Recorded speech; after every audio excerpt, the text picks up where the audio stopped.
सब लोग चाहते हैं कि मेरी आयु लंबी हो, मैं निरोगी रहूं, मैं अधिक समय तक जीता रहूं। लेकिन कुछ कुछ ऐसे महानुभाव हैं, वो जानते हैं कि हमारा तो अब कुछ होना ही नहीं, हम तो मरने ही नहीं है, फिर क्या करना है कुछ नहीं। अपने को अजर अमर समझ लेते हैं और जो मन में आता है सुख करते रहते हैं। तो जो ये शरीर उसके लिए साधन है, उस शरीर को अधिक समय तक कैसे चलाए, ये अपने बंद करता था।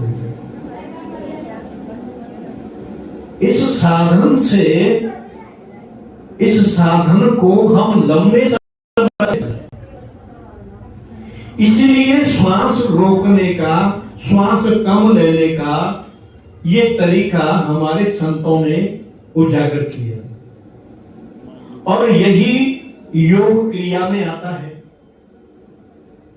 जितनी देर अधिक श्वास को कोई रोकता है उतनी ही उसकी आयु बढ़ती चली जाती है। जैसे कोई एक श्वास लेता है और कोई उसी श्वास से लंबी खींचकर 10 श्वास निकल जाए, इतने समय तक एक ही श्वास में रहता है, तो 9 श्वास का उसने फायदा कर लिया। 9 श्वास जितने समय में लेगा उतनी ही जीवन को इस शरीर साधन के लिए बढ़ जाता है। इसीलिए योग क्रिया रेचक पूरक कुंभक कराई। अगर हम लोगों को या आप लोगों को उम्र बढ़ानी है तो ये निश्चित करके उपाय कीजिएगा। एक उंगली से अपने एक नथुना दबा करके एक ही स्वर से सांस ले जाए और लंबे तक खींच करके, इसको रेचक कहते हैं। योग क्रिया में आती है और ये सबको करनी चाहिए। लंबी श्वास खींचिए और फिर उतनी देर तक उसको रोके रहे। फिर 5 श्वास या 10 श्वास लेने के बाद फिर इसको इस स्वर को बंद करना चाहिए। फिर इस स्वर से श्वास लेनी चाहिए लंबा खींचते हुए। अंत में फिर श्वास लंबी लेकर दोनों को बंद कर देना चाहिए। और कितने समय तक श्वास तुम इस शरीर में रखते हो, प्राणवायु को,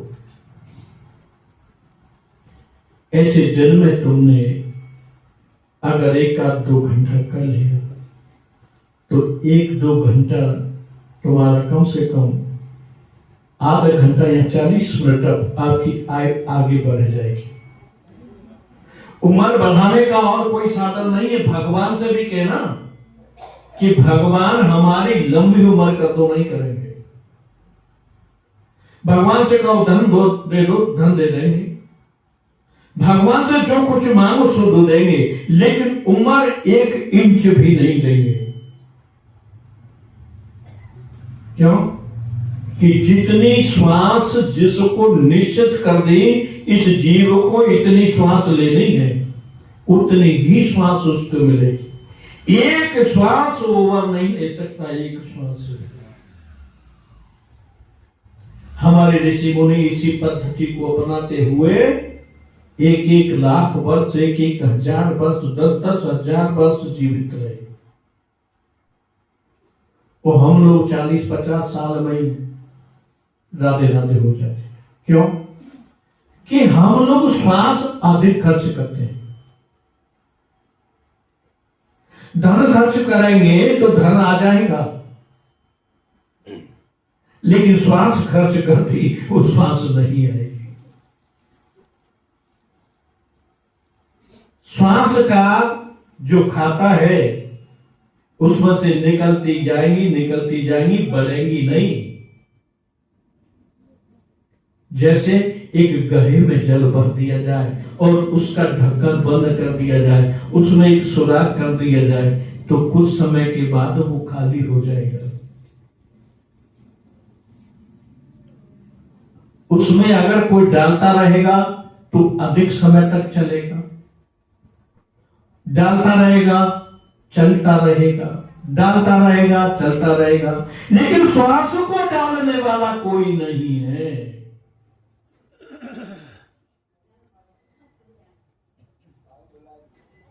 चौबीस घंटे में 6024 श्वास लेता है,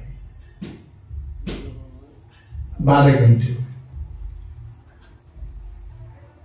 जितनी श्वासों को कंट्रोल करेंगे, जितनी श्वासों को रोकेंगे, उतना ही आयु बढ़ेगी और उतने ही शरीर पर निरोग की अवस्था बढ़ेगी। हमारे का न्यू करना करो नीचे ने हम पूरा वो है रो न्यू बस ऐसा रखा है। भैया तेरी यार टेक्नोलॉजी पता अरे जामे वो मुंह पे माइक ही माइक आ रहा वैसे। अब मोह तो कहाँ है, मोह तो क्या है भाई। बोलो सच्चिदानंद भगवान की जय। तो भैया आयु बढ़ाने का एक बहुत अच्छा तरीका है। और एक बात और कह लूं स्वास्थ्य से संबंधित, हमारे वेदों में संहिताओं का वर्णन है।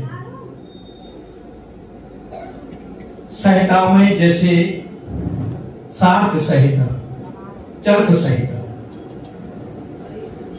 उस संहिता में वर्णन मिलता है ताम्र जल पाचन। तांबे के पात्रों में भरकर जल पिए, उससे शरीर निरोग रहता है, निरोगी रहता है। अब हम क्या करते हैं कि बोतल में पानी पीते हैं, वो भी प्लास्टिक की है। तो प्लास्टिक की बोतल में पानी पिएंगे तो फिर निरोगी कहां रहेंगे, रोगी बनेंगे।